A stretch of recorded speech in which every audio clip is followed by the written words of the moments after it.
Kau Allah yang luar biasa, Kau Allah yang besar, Kau Allah yang dahsyat, Kau Allah yang kudus, Kau Allah yang agung, Kau Allah yang mulia. Engkau yang Allah yang baik, Allah yang penuh dengan kasih, yang terus menganugerahkan kami Tuhan segala kebaikan-Mu Tuhan. Terima kasih banyak Bapa di surga kalau kami bisa mengikuti ibadah di siang hari ini. Semua karena anugerah-Mu ya Tuhan. Semua karena kasih setia-Mu yang tidak pernah berakhir dalam hidup kami. Terima kasih banyak Bapa di surga. Kami percaya 2-3 orang berkumpul di dalam nama-Mu, Engkau hadir di tengah-tengah kami. Dan kehadiran-Mu akan membawa damai sejahtera dan sukacita buat kami semua Tuhan. Sebentar kami akan mendengarkan firman-Mu Tuhan. Tapi sebelumnya kami akan mengangkat Alkitab kami dan mendeklarasikan firman-Mu Tuhan. Dalam hitungan yang ketiga, 2-3, aku percaya firman-Mu berkuasa. Aku percaya firman-Mu dapat mengubah seluruh hidupku. Aku percaya firman-Mu adalah Tuhan sendiri. Aku siap untuk menerimanya dan melakukannya. Dalam nama Yesus, sama-sama katakan, amin. Silakan duduk kembali Bapak Ibu yang dikasih dalam Yesus Yesus. Terima kasih buat tim PW yang luar biasa. Saudara mengalami hadirat Tuhan di tempat ini. Haleluya. Terima kasih ya sekali lagi. Sudah siap semuanya belajar firman Tuhan? Amin. Ya, haleluya. Jemaat yang siang ini jemaat yang militan, saudara ya. Judulnya adalah The Whole Duty of Man. Kalau di dalam Alkitab diterjemahkan kewajiban setiap orang. Ya. Jadi kalau kewajiban itu adalah mesti, kudu, dan harus dilakukan, saudara ya. Jadi ayat ini ditulis oleh seorang raja. Kalau di dalam 1 Raja-Raja 10 ayat 23, raja ini dikatakan melebihi seluruh raja di bumi dalam hal kekayaan dan hikmat. Ya. Kalau di dalam 1 Raja-Raja 11 ayat yang ketiga dikatakan raja ini mempunyai 700 istri dan 300 gundik, saudara. Siapa namanya? Salomo. Saudara tahu semua, saudara. Jadi saudara, dia tata, dia punya, ya. Harta dia punya, saudara. Kemudian wanita pun dia punya, saudara. Bahkan saudara, kalau saya bacakan saudara ya di dalam Pengkhotbah 2, saudara, ayat 3 sampai dengan ayat yang 11, demikian firman Tuhan. Aku di sini adalah Raja Salomo, menyelidiki diriku dengan menyegarkan tubuhku dengan anggur. Sedang akal budiku tetap memimpin dengan hikmat, dan dengan memperoleh kebebalan sampai aku mengetahui apa yang baik bagi anak-anak manusia untuk dilakukan di bawah langit selama hidup mereka yang pendek itu. Aku, kata Raja Salomo, melakukan pekerjaan-pekerjaan besar. Waduh saudara, dia punya proyek-proyek besar, saudara ya. Mendirikan bagiku rumah-rumah, bukan sekedar rumah, tapi banyak rumah, saudara. Menanami bagiku kebun anggur. Dia punya banyak kebun anggur. Aku mengusahakan bagiku kebun-kebun dan taman-taman. Wah, dia main di landscaping juga nih, saudara ya. Dan menanaminya dengan rupa-rupa pohon buah-buahan. Aku menggali bagiku kolam-kolam untuk mengairi. Waduh, dia juga punya irigasi yang luar biasa. Dari situ tanaman pohon-pohon muda. Aku membeli budak-budak laki-laki dan perempuan. Dan ada budak-budak yang lahir di rumahku. Waduh, berarti dia punya banyak pegawai, saudara ya. Aku mempunyai juga banyak sapi dan kambing domba, melebihi siapapun yang pernah hidup di Yerusalem sebelum aku. Waduh, gak ada yang nandingin dia, saudara. Aku mengumpulkan bagiku juga perak dan emas, harta benda raja-raja dan daerah-daerah. Aku mencari bagiku biduan-biduan dan biduanita-biduanita, dan yang menyenangkan anak-anak manusia, yakni banyak gundik. Dengan demikian aku menjadi besar, bahkan lebih besar daripada siapapun yang pernah hidup di Yerusalem sebelum aku. Dalam pada itu hikmatku tetap tinggal tetap padaku, Aku tidak merintangi mataku dari apapun yang dikehendakinya. Jadi kalau matanya melihat, waduh saudara, dia dapatkan gitu saudara ya. Dan aku tidak menahan hatiku dari sukacita apapun, sebab hatiku bersukacita karena segala jerih payahku. Itulah buah segala jerih payahku, katanya. Dan ayat 11 diakhiri begini saudara. Ketika aku meneliti, ketika aku pelajari, ketika aku melihat semua, ya, setelah aku alami semuanya, segala pekerjaan yang telah dilakukan tanganku dan segala usaha yang telah kulakukan untuk itu dengan jerih payah. Nah, ini kesimpulannya saudara. Lihatlah, segala sesuatu adalah kesia-siaan dan usaha menjaring angin. Memang tak ada keuntungan di bawah matahari. Semuanya dia sudah miliki, semuanya dia sudah punya, semuanya dia sudah peroleh, semuanya dia sudah alami, saudara. Yang manusia tentunya inginkan, saudara. Tetapi di ayat yang terakhir dia katakan, segala sesuatu adalah kesia-siaan dan usaha menjaring angin. Memang tak ada keuntungan di bawah matahari. Tetapi di akhir hidupnya saudara, dia mengalami begitu pengalaman yang luar biasa. Setelah dia berjerih lelah saudara, dia berkata, akhir kata dari segala yang didengar adalah takutlah akan Allah dan berpeganglah pada perintah-perintahnya, karena ini adalah kewajiban setiap orang. Jadi saudara, rangkuman ini, ringkasan ini saudara, dari pengalaman hidup yang luar biasa, dari seorang yang sangat luar biasa. Dia cuman berpesan kepada kita saudara, dua hal ini yang mesti harus kudu dilakukan oleh setiap manusia. Apa saudara yang pertama? Yang kedua, sekali lagi biar saudara taruh di dalam hati. Yang pertama apa? Yang kedua, karena ini adalah kewajiban setiap orang. Selama saudara dan saya disebut orang, ini merupakan kewajiban kita. Betul ya? Jadi setiap orang, gak peduli dia agamanya apa, dia peduli kepercayaannya apa, dia latar belakang budayanya apa, gak peduli dia dari bangsa mana saudara, gak peduli statusnya apa, semuanya punya kewajiban ini, yaitu takutlah akan Allah dan berpeganglah kepada perintah-perintahnya.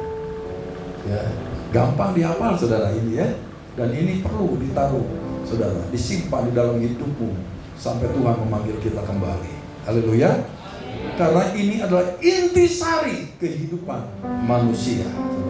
Nah, sekarang dua hal ini akan saya bahas di tempat ini. Yang pertama adalah apa? Takut akan Tuhan. Takut akan Tuhan itu saudara adalah konsep yang kaya dan mendalam, jauh lebih dari sekedar rasa horor saudara ya. Bukan seperti saudara nonton film horor. Pada waktu saudara nonton film horor, ketakutan, ngeri rasanya di situ saudara ya. Merinding saudara. Bukan itu maksudnya saudara. Ya. Takut akan Tuhan itu intinya adalah sikap hati yang benar di hadapan Allah, yang kudus dan maha kuasa, yang diwujudkan dalam rasa hormat, yang mendalam kekaguman dan ketaatan. Jadi saudara, takut akan Tuhan itu bicara mengenai sikap hati kita. Dan Allah kita gak melihat saudara penampilan saudara, gak melihat saudara status saudara, gak melihat siapa saudara, tetapi Dia menguji, meneliti dan melihat hati manusia. Amin. Hati gak bisa dibohongin saudara. Mungkin kita bisa bohongin orang dengan perkataan kita, dengan kelakuan kita, saudara, dengan tindakan kita. Tetapi hati manusia saudara gak bisa saudara ya membohongi Tuhan. Amin. Karena Tuhan melihat hati manusia. Jadi dalam beribadah pun saudara seperti ini, sikap hati kita itu menentukan saudara, apakah kita hidup takut akan Tuhan apa enggak saudara. Betul? Makanya kalau beribadah betul-betul saudara ya, kita punya sikap hati yang benar saudara ya, Dengan rasa hormat, saudara, rasa kekaguman, saudara, rasa syukur kita kepada Dia, saudara, dan kita menghormati kehadiran Raja, segala Raja. Kalau di sini ada raja, saudara, atau seorang presiden berdiri di mimbar di sini, bagaimana sikap saudara? Harusnya demikian, saudara, sikap kita terhadap Tuhan. Walaupun dia gak kelihatan, memang Tuhan itu adalah roh. Tetapi barang siapa menyembah Dia harus menyembah di dalam roh dan kebenaran. Dengan hormat dan takut akan Tuhan, saudara. Haleluya. Karena itu yang Tuhan inginkan, saudara. Jadi sikap hati kita jangan terbagi, saudara. Pada waktu kita datang di sini tadi memuji dan menyembah Tuhan, kita harus betul-betul, saudara, menyembah dan memujinya Tuhan dengan segenap hati kita. Amin. Karena dikatakan kasihilah Tuhan Allahmu dengan segenap hatimu, dengan segenap jiwamu, dengan segenap akal budimu, dan dengan segenap kekuatanmu, saudara. Amin. Dia nggak mau kasihnya terbagi, saudara. Jadi sikap hati kita, saudara, yang benar adalah betul-betul, saudara, memuji menyembah Dia selain di dalam roh dan kebenaran, juga karena kita mengasihi Sang Juru Selamat kita. Amin. Yang sudah menebus kita, harusnya kita sudah mati binasa, saudara. Tetapi karena pengorbanan, karena kasihnya yang besar, saudara, kita diselamatkan, saudara, sehingga kita bisa ada sampai hari ini untuk bisa menikmati kehadiran Tuhan di tempat ini. Haleluya. Jadi sikap hati itu penting banget, saudara, di hadapan Tuhan. Harus punya rasa hormat, saudara. Amin. Jangan ibadah, sekedar ibadah aja deh, untuk formalitas, untuk legalitas, karena saya kan orang Kristen, jadi mesti datang ke gereja setiap hari Minggu. Tuhan gak mau yang demikian. Amin. Miliki rasa hormat kepada Tuhan yang benar di hadapannya. Karena Dia itu Allah yang kudus, gak kompromi dengan dosa, saudara. Amin. Tapi Dia juga Allah yang mengasihi kita, saudara. Kasihnya disebut agape, tidak ada syaratnya. Kasihnya tidak pernah berakhir, saudara. Kasihnya tetap untuk selama-lamanya. Dan kasihnya mau berkorban buat kita semua. Oleh karena itu milikilah sikap hati yang benar pada waktu kita datang beribadah. Milikilah hati yang takut akan Tuhan. Amin. John Calvin, saudara, dia berkata, the true piety consists in a sincere feeling which love God as Father as much as it fears and reveres Him as Lord. Yang diterjemahkan, kesalehan sejati terdiri dari hati yang dengan tulus mengasihi Allah sebagai Bapa, sekaligus takut dan menghormatinya sebagai Tuhan. Amin. Tuhan itu adalah pemilik segala sesuatu. Amin. Tuhan adalah penguasa segala sesuatu. Dia disebut dengan Adonai, saudara.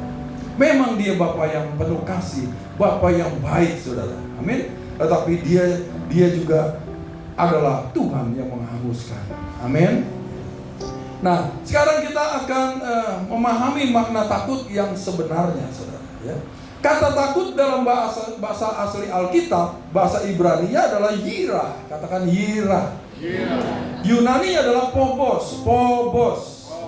Memiliki artinya luas, saudara. Mencakup yang pertama rasa hormat atau reverence, kekaguman atau awe, dan juga ketakutan kudus atau holy fear. Karena itu maknanya bergantung pada konteksnya, saudara. Yang pertama adalah rasa hormat dan kekaguman. Rasa hormat dan kekaguman, saudara. Ini adalah aspek utamanya. Ini berarti memandang Allah dengan penuh hormat dan kekaguman. Karena apa? Karena kemuliaannya, kekudusannya, saudara. Karena apa lagi?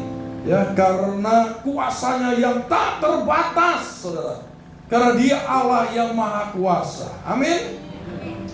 Jadi rasa hormat dan kekaguman itu, saudara juga membuktikan bahwa Allah kita maha hadir, saudara. Amin.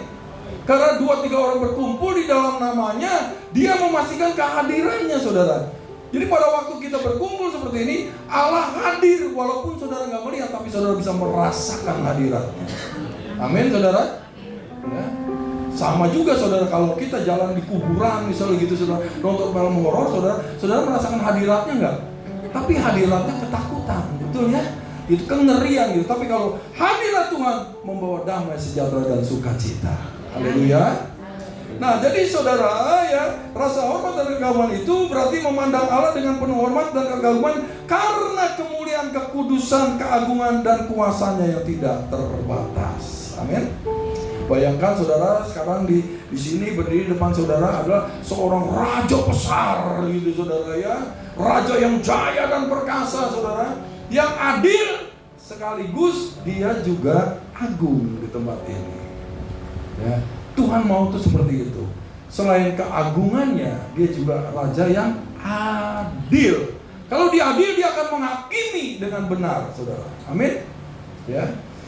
Nah, seperti perasaan seorang anak, pernah nonton film Narnia di sini? Siapa yang pernah nonton? Oh, belum pernah saudara semuanya, saudara. Jadi susah nyebutnya ya. Nah, jadi saudara ya, pada waktu seorang anak Narnia pertama kali mendengar tentang Aslan, Aslan di sini adalah sang singa agung. Wow, singanya gede, saudara gitu ya. Dia itu adalah singa yang baik, tetapi jangan coba-coba bermain-main dengan dia. Betul ya? Jangan sampai saudara main-main dengan singa, berbahaya saudara. Nah, itu yang Tuhan mau.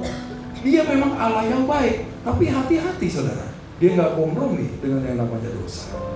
Betul ya saudara?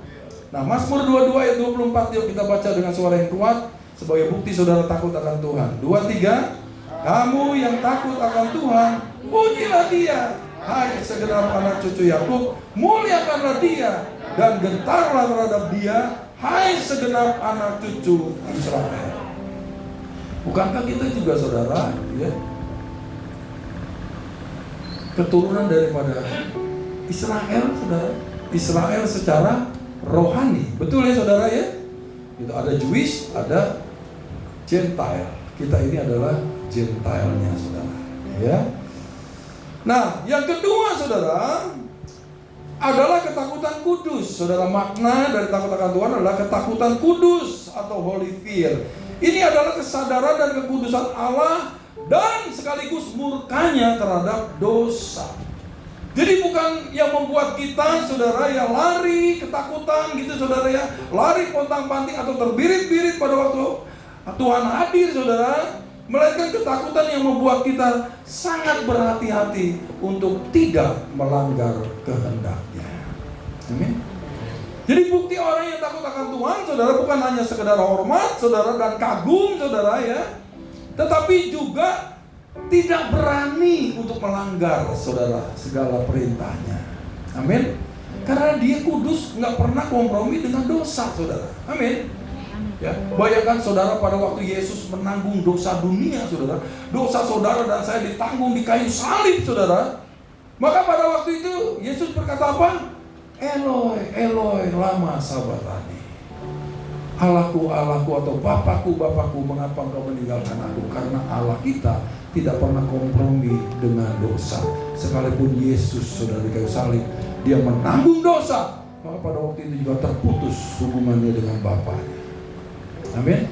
Dan dia berkata, jangan tinggalkan aku. Gitu ya. Jadi mesti punya ketakutan yang kudus saudara. Makanya kita harus menolak yang tidak kudus masuk dalam rumah tangga kita. Haleluya. Menolak yang tidak kudus masuk di dalam kehidupan kita saudara. Harus saudara berani menolaknya, itu bukti kita takut akan Tuhan. Haleluya.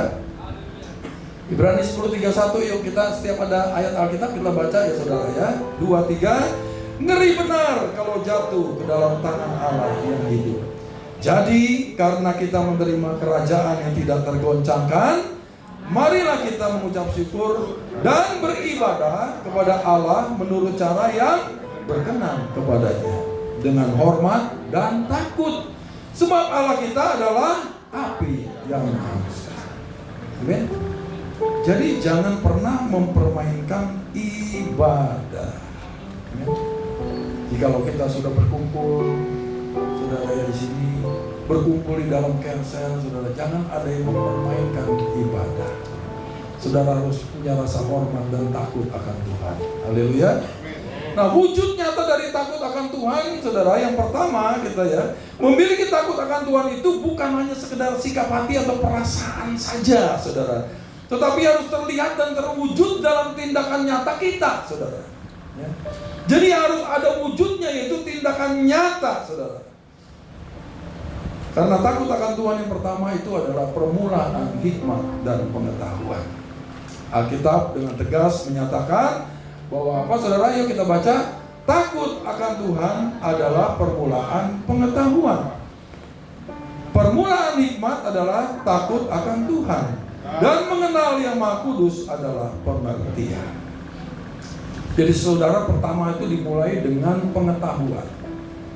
Kalau kita sebagai orang Kristen, pengetahuan kita adalah firman Tuhan.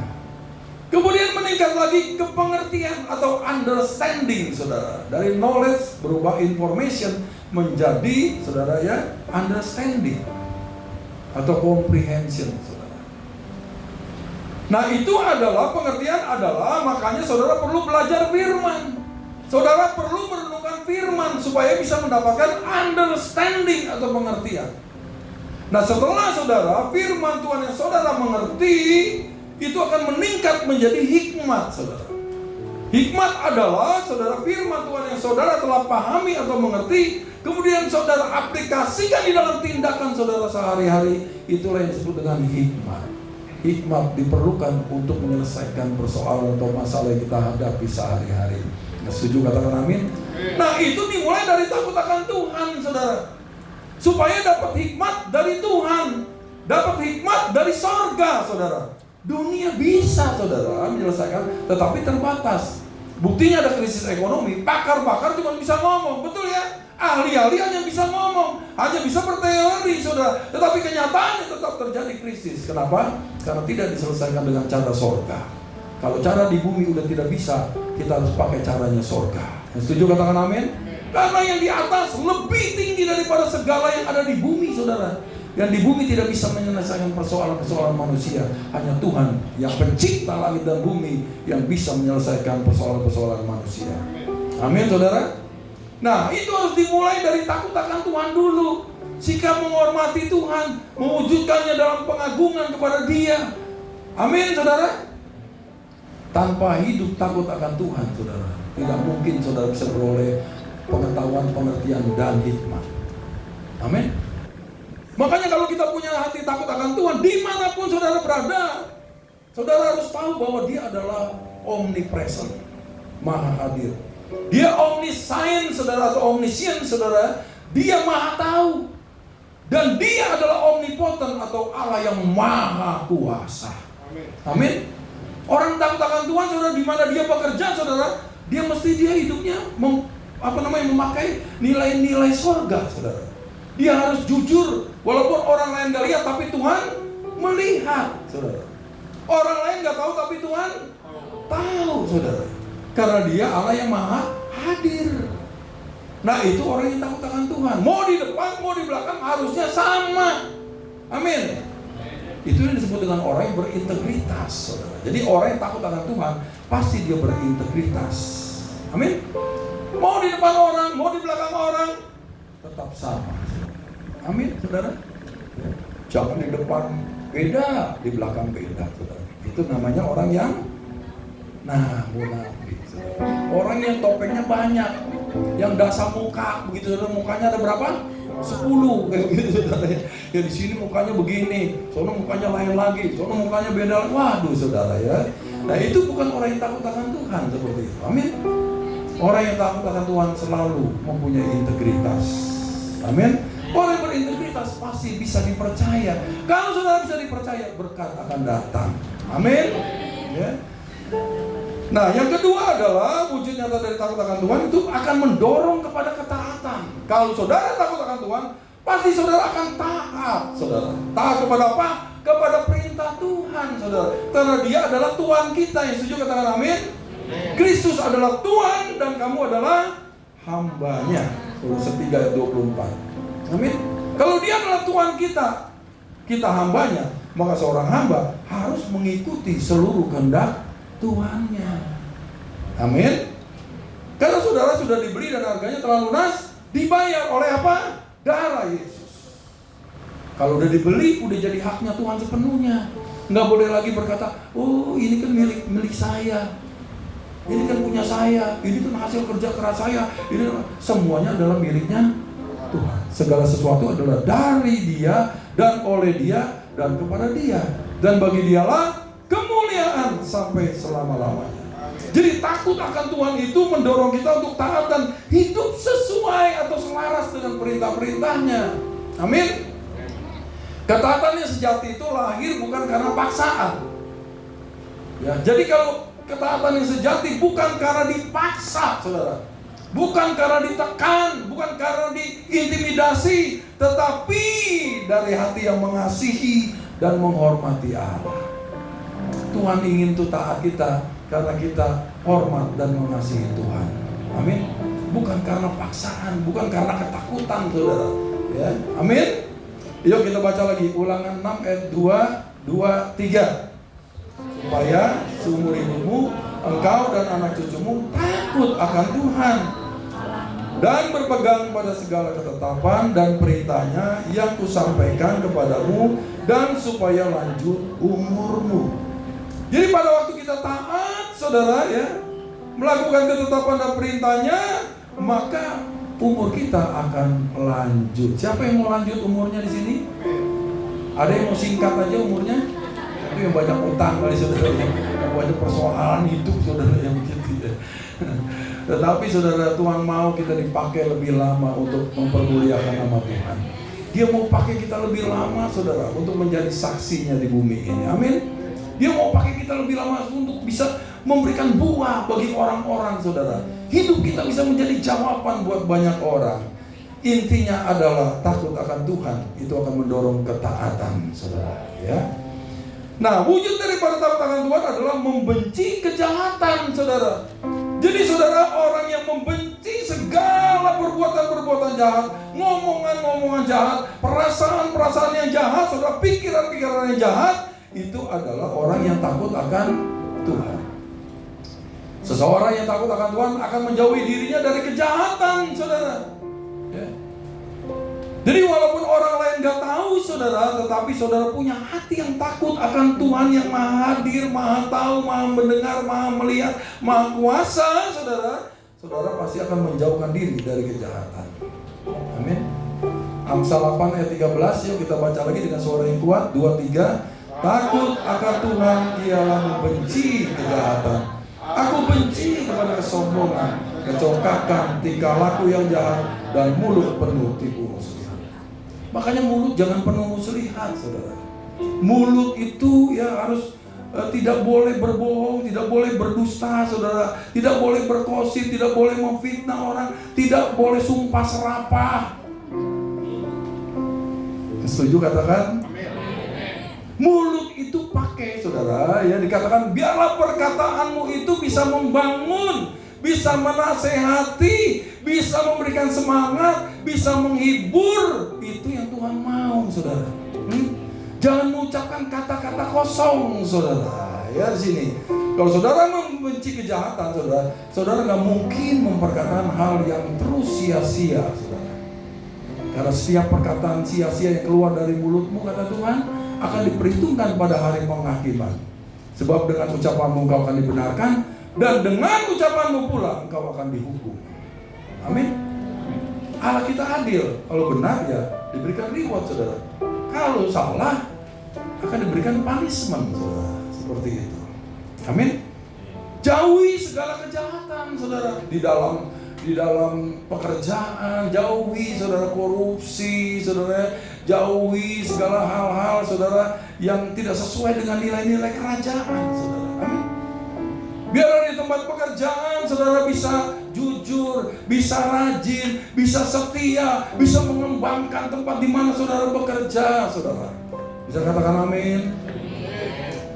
Ya. Jadi takut akan Tuhan itu membenci kejahatan. Aku benci, kata Tuhan, kesombongan, kecongkakan, saudara.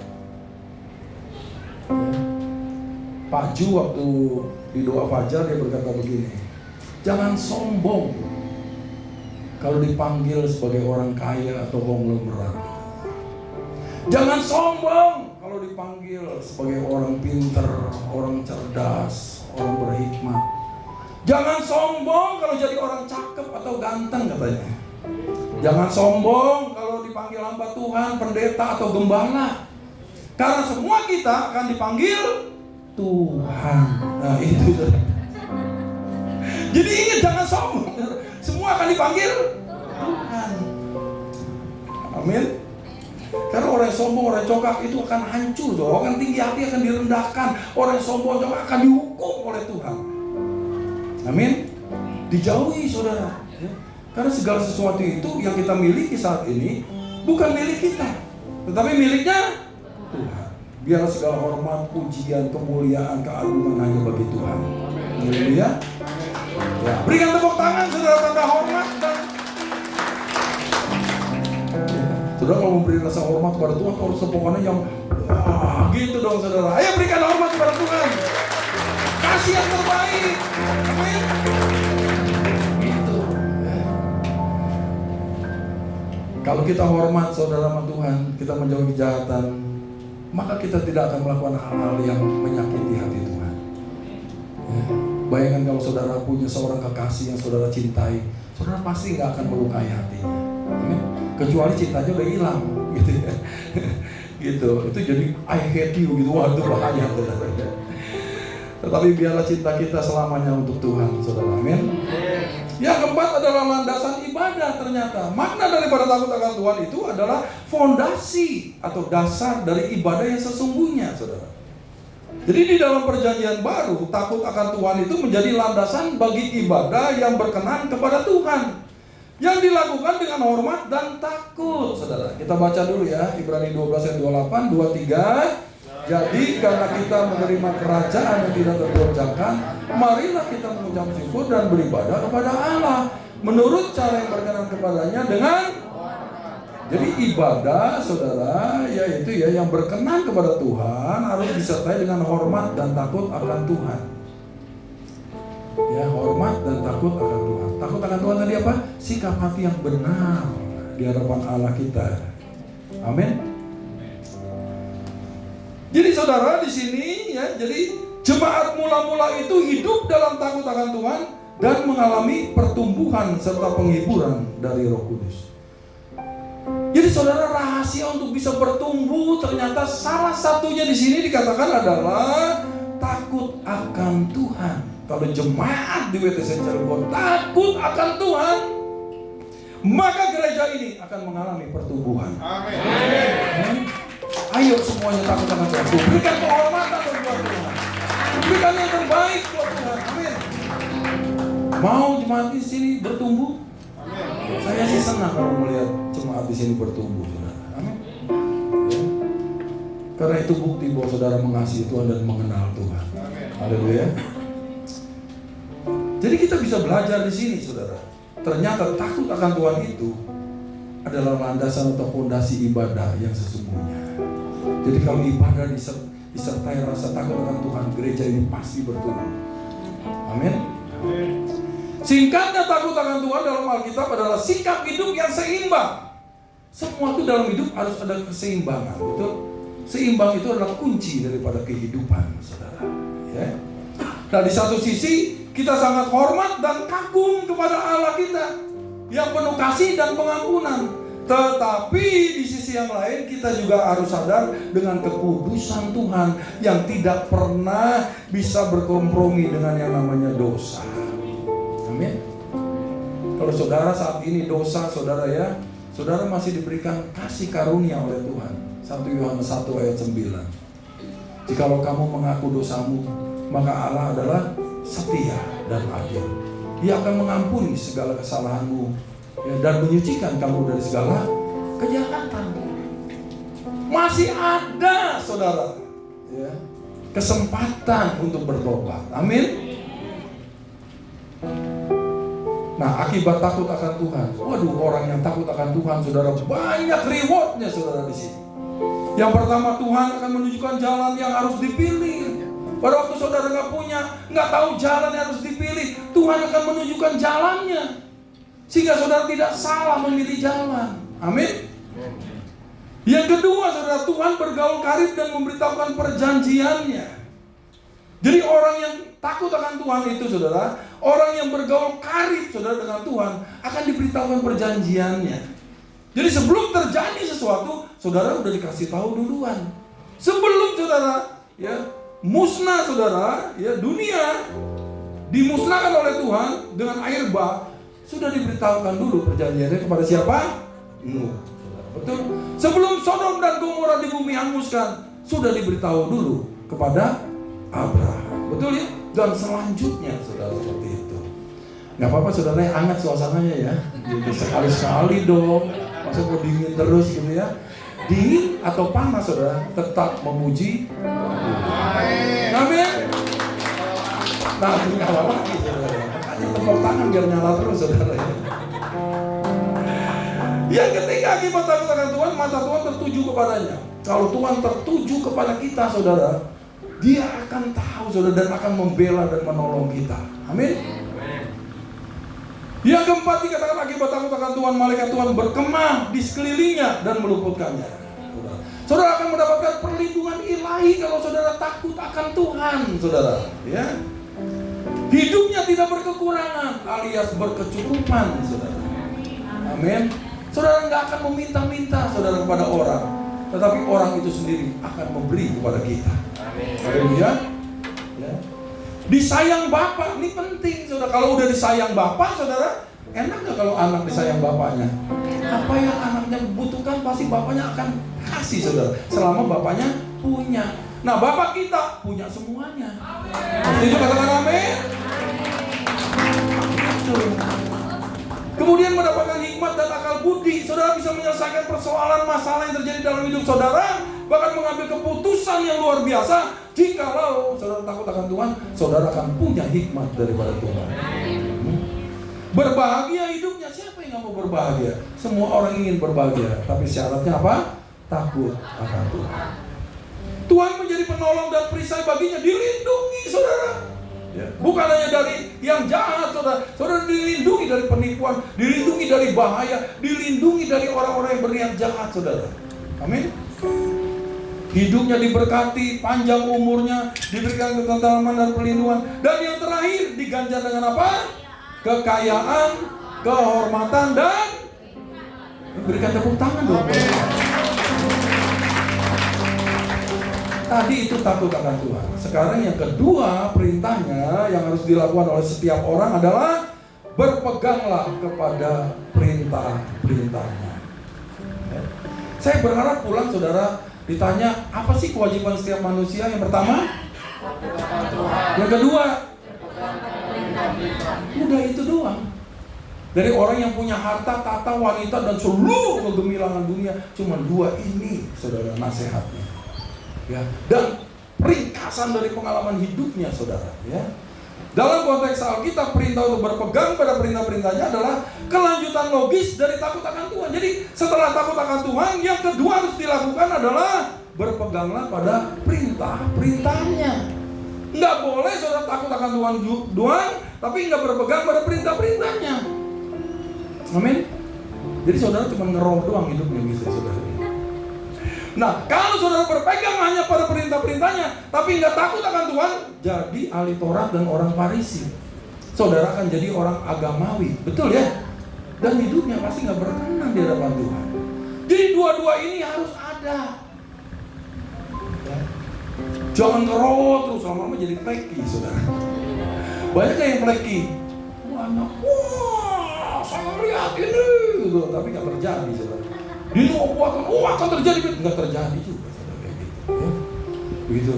Nah, saudara, tapi juga perintah-perintahnya ini harus seimbang dengan takut akan Tuhan.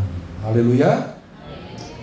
Nah, jika takut akan Tuhan adalah sikap hati yang benar di hadapan Allah, maka berpegang pada perintah-perintahnya adalah tindakan nyata. Jadi saudara, sikap hati harus diwujudkan dalam tindakan.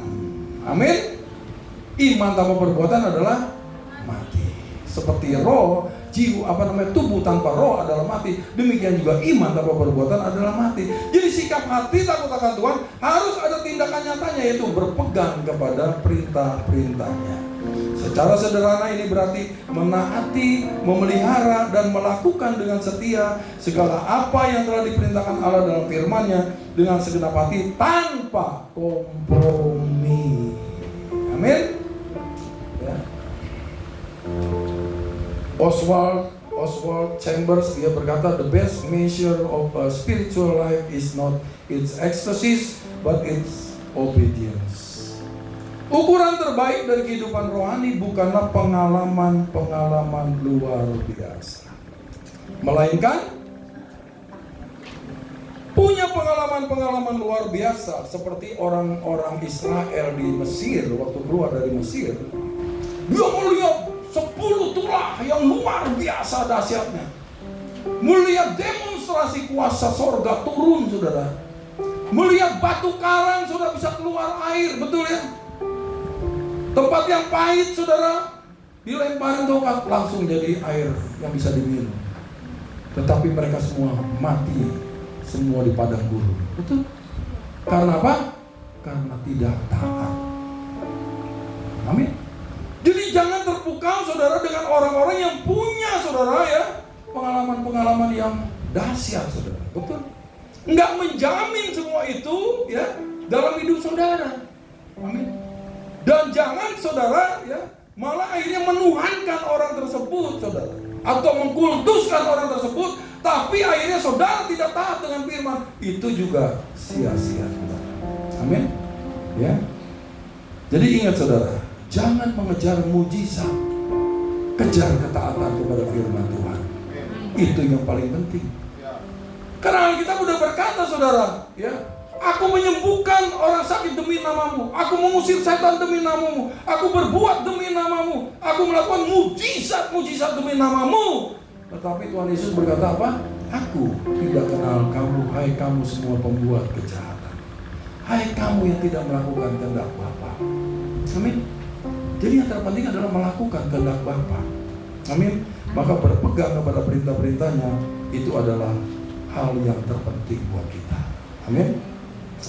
Arti kata berpegang di dalam bahasa aslinya adalah syamar, saudara, ya. Kalau bahasa Ibraninya adalah syamar, yang artinya pertama menjaga. Menjaga itu seperti seorang penjaga yang menjaga pintu gerbang. Kalau orang menjaga pintu gerbang, saudara, ya, prajurit menjaga di pintu gerbang, dia harus fokus, saudara. Matanya nggak boleh terpejam sedetik pun, saudara, agar tidak ada musuh yang masuk, tidak ada musuh yang menyerang. Dia menghindari segala ancaman dari luar, saudara. Amin. Jadi makanya saudara juga disuruh, saudara, di dalam Mazmur 1, saudara, 1 apa namanya? Ya. Kita harus merenungkan firman Tuhan siang dan malam. Nah, itu artinya menjaga, saudara. Terus saudara eling, saudara, ya, sadar dengan firman, begitu. Ya. Saudara, pada waktu saudara hidupmu dipenuhi oleh firman, pada waktu saudara menghadapi persoalan yang saudara tidak bisa hadapi, maka itu akan keluar dengan sendirinya dan memberikan jalan buat saudara tempuh, saudara. Amin. Ya. Jadi saudara, saya punya pengalaman pada waktu saya megang proyek, saudara, ya, 4,5 tahun, saudara. Proyek itu lama karena banyak sekali, saudara, masalah, saudara, di dalam proyeknya, saudara, ya.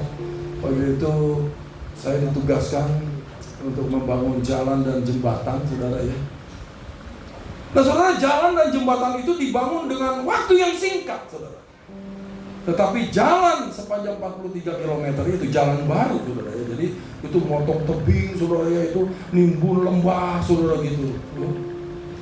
Dikerjakan dengan cepat karena apa? Karena orang-orang ingin mendapatkan bonus dari pimpinan perusahaan, tanpa memperhatikan kualitinya atau kualitasnya. Jadi mereka mengejar kuantitasnya, ya, begitu. Tetapi kualitasnya kagak diperhatikan.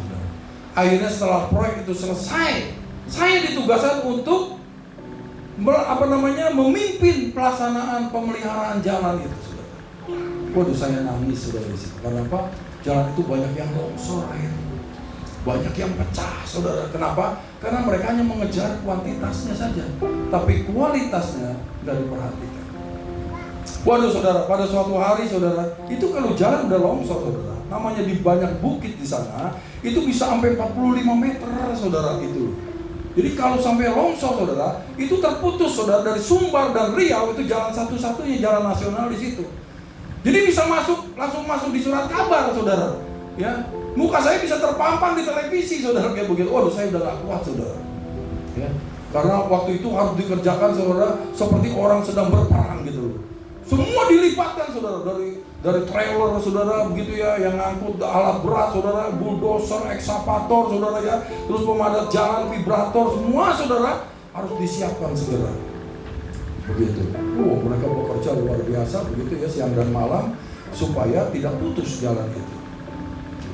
Karena itu ada pasokan saudara, pasokan sayur mayur ya, sembako itu dari Sumbar ke Riau saudara, seperti itu.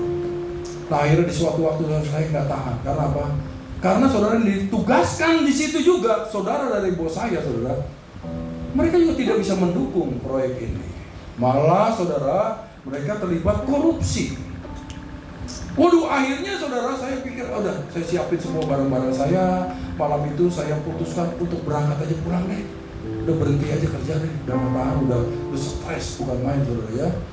Begitu, kolesterol saya naik saudara, darah tinggi saya naik tinggi saudara kayak begitu ya. Dan akhirnya pada waktu saya memutuskan mau begitu saudara, tiba-tiba firman Tuhan datang. Itu kayak running text gitu. Ulangan 31 ayat 6 saya ingat banget. Janganlah takut dan gemetar karena mereka, sebab aku menyertai engkau, aku tidak akan membiarkan dan meninggalkan engkau.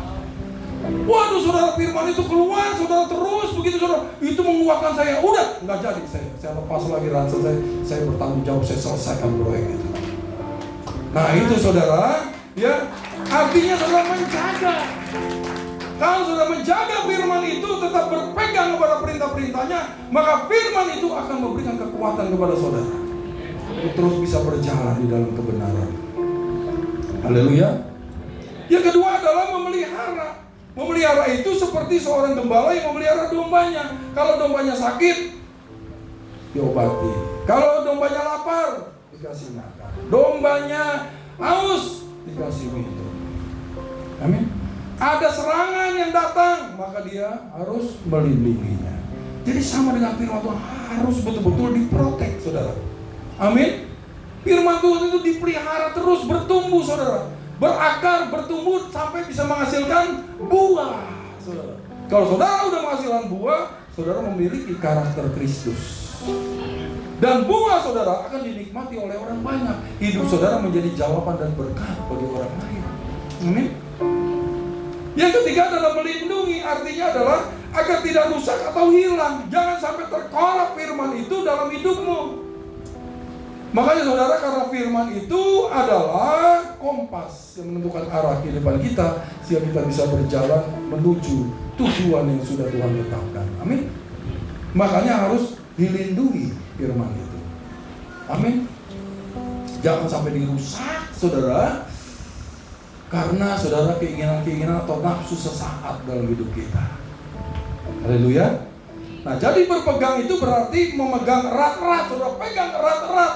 Jangan dilepas, jangan diberikan kepada orang lain saudara, tetapi untuk pegangan hidupmu. Dan tidak membiarkan perintah itu lepas dari kehidupan kita. Ini adalah komitmen aktif, bukan pasif. Jadi saudara harus proaktif terus saudara. Amin. Ya, jangan pernah menyia-nyiakan firman. Dikatakan orang yang menyia-nyiakan firman, saudara akan mendapat hukuman. Amin. Pada waktu saudara menghormati firman, saudara sedang menghormati Tuhan di tempat ini. Karena firman itu adalah Tuhan sendiri. Itu adalah bukti orang yang takut akan Tuhan. Amin. Orang yang takut akan Tuhan pasti dia fokus dengan firman. Karena dia tahu firman yang disampaikan ini adalah Tuhan sendiri yang berbicara kepada kita semua. Firman itu adalah pedang bermata dua, buat saudara dan buat saya juga. Amin saudara. Karena semua kita dalam proses untuk menjadi serupa dan segambar dengan Kristus. Apa yang dimaksud dengan perintah-perintahnya? Ya.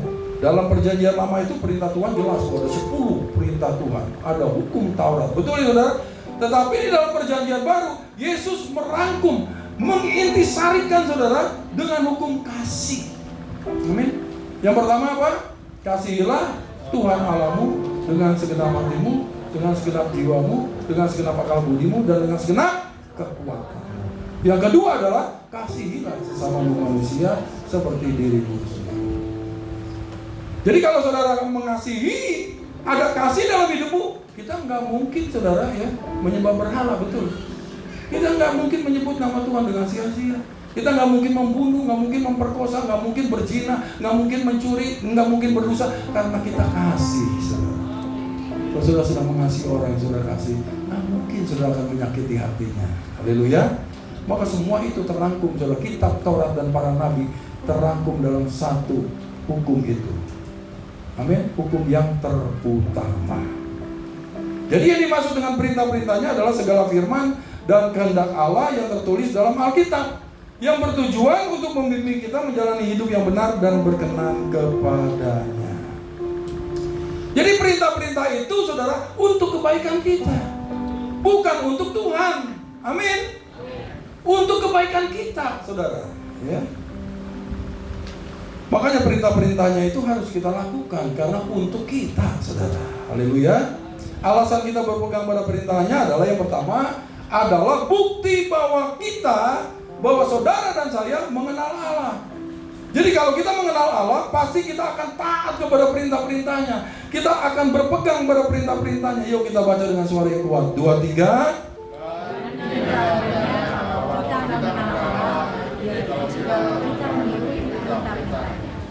Dan siapa berkata aku mengenal dia, tetapi dia tidak menuruti perintahnya, dia adalah seorang pendusta dan tidak menjaga kebenaran. Jadi saudara, kalau kita berkata kita mengenal Allah, pasti itu akan disertai saudara ya dengan ketaatan kita pada perintah-perintahnya. Amin. Jadi kalau orang berkata aku kenal sama Tuhan, aku kenal dia, tapi tidak menuruti perintahnya, orang itu disebut pendusta atau pembohong, saudara. Amin. Orang itu disebut dengan orang tadi apa? Munafik. Betul ya? Begitu. Saya berdoa supaya kita di sini betul-betul bisa mengenal Allah dengan berpegang kepada perintahnya. Amin. Yang kedua adalah bukti kita mengasihi Allah. Yuk baca lagi 2, 3. Jikalau kamu mengasihi aku, kamu akan menuruti segala perintahku. Sebab inilah kasih kepada Allah, yaitu bahwa kita menuruti perintah-perintahnya. Perintah-perintahnya itu tidak berat. Jadi kalau saudara berkata bahwa aku mengasihi Allah, buktikan dong dengan taat kepada perintah-perintahnya. Buktikan dong dengan melakukan perintah-perintahnya. Buktikan dong hidupmu selaras dengan firman-Nya. Amin. Dan dikatakan perintah-perintah itu tidak berat. Berarti kalau nggak berat, berarti ringan. Berarti mudah dilakukan. Amin. Yang bilang, aduh berat banget nih firman ini, aku gak bisa melakukannya. Itu karena apa? Yang bilang berat siapa? Kita sendiri, saudara. Tuhan bilang aja tidak berat, kok kita bilang berat. Di sini masalahnya mau apa tidak mau, saudara, betul? Berat atau tidak berat adalah pilihan dan keputusan kita sebetulnya. Amin. Tapi kalau kita menjadi orang yang mengasihi Tuhan, kita akan menuruti segala perintahnya. Yang ketiga adalah jalan menuju berkat dan umur panjang, saudara. Siapa yang mau diberkati? Siapa yang mau umur panjang? Saudara, ya, jadi harus berpegang pada perintahnya. Yuk kita baca lagi Ulangan 4 ayat 40, 2, 3.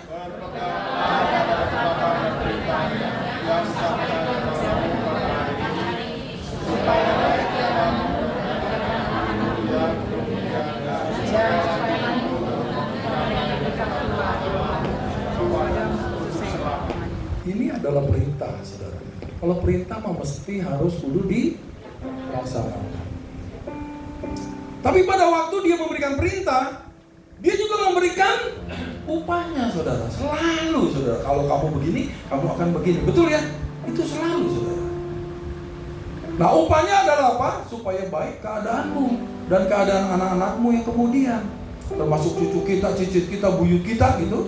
Dan supaya lanjut umurnya di tanah yang diberikan Tuhan, panjang umur ya, untuk selamanya. Amin. Yang keempat adalah tanda perjanjian, saudara. Berpegang pada perintahnya adalah tanda perjanjian. Yuk kita baca lagi dengan suara yang lebih kuat daripada yang tadi. 2-3. Sebab itu haruslah kamu ketahui bahwa Tuhan Allahmu, Dialah Allah, Allah yang setia, yang memegang perjanjian dan kasih setianya terhadap orang yang kasih kepadanya dan berpegang pada perintahnya sampai kepada beribu-ribu keturunan. Pada waktu saudara memegang perintahnya, saudara sedang berada di dalam perjanjian saudara dengan Tuhan. Amin. Kalau saudara tetap memegang perjanjianmu dengan Tuhan dan tidak one prestasi gitu ya saudara ya, maka saudara akan mendapatkan seluruh janji-janji Tuhan. Haleluya. Mau semua dapat janji-janji Tuhan? Mau tergenapi janji-janji Tuhan dalam hidupmu? Hubungannya dengan takut akan Tuhan. Jika takut akan Tuhan adalah fondasinya tadi ya, jadi rasa hormat dan kagum yang membuat kita tidak mau berdosa, maka berpegang pada perintah-perintahnya adalah bangunan yang berdiri di atas fondasi itu, yaitu ketaatan sehari-hari. Jadi fondasi dan rumah itu harus tetap menempel, harus tetap terhubung, harus tetap terkoneksi. Amin. Maka dua-dua itu berpegang pada perintah-perintahnya harus bersanding dengan takut akan Tuhan. Haleluya. Nah, jikalau ada seorang anak nih saudara yang sangat menghormati dan mengasihi ayahnya, itu gambaran orang yang takut akan Bapa, ya saudara ya, atau takut akan Tuhan. Tentu anak itu akan berpegang pada peraturan yang ayahnya berikan. Aturan yang bapaknya berikan ditaati sama dia. Karena dia apa? Hormat dan mengasihi ayahnya. Jadi bukan karena takut dihukum oleh bapaknya, karena bukan takut nggak dikasih sesuatu gitu ya, tetapi karena ia percaya kepada ayahnya. Dia tahu yang terbaik untuknya, bahwa bapaknya tahu yang dibutuhkan oleh anak-anaknya. Bapaknya tahu yang terbaik buat anak-anaknya. Amin. Dan karena anak ini tidak mau menyakiti hati ayahnya, saudara. Haleluya.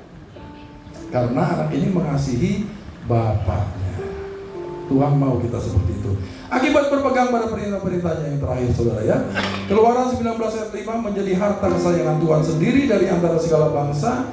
Keluaran 20 ayat 6 Tuhan menunjukkan kasih setianya. Imamat 25 ayat 18 beroleh keamanan dan ketentraman. Ulangan 6 ayat 2 lanjut umurnya. Ulangan 30 ayat 16 hidup bertambah banyak dan diberkati Tuhan. Amsal 29 ayat 18 berbahagia hidupnya.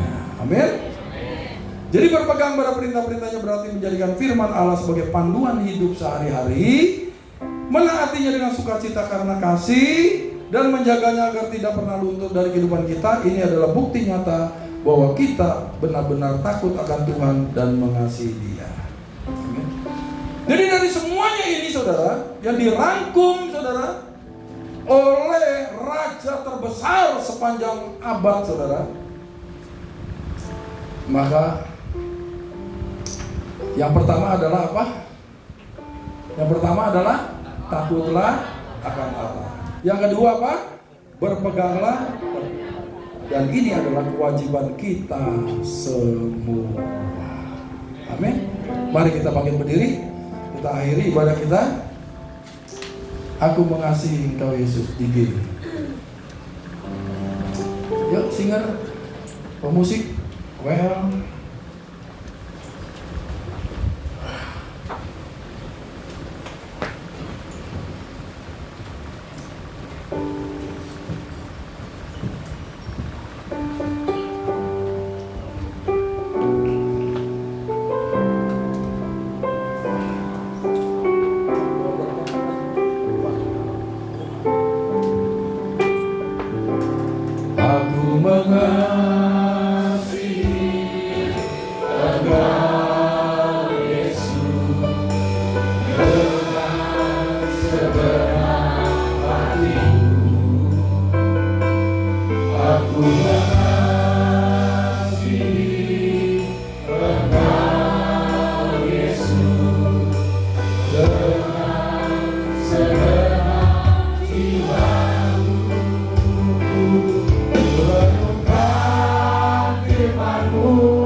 Biarlah firman itu mulai tertanam di dalam hati kami, terus berakar, bertumbuh dan menghasilkan buah bagi kerajaan.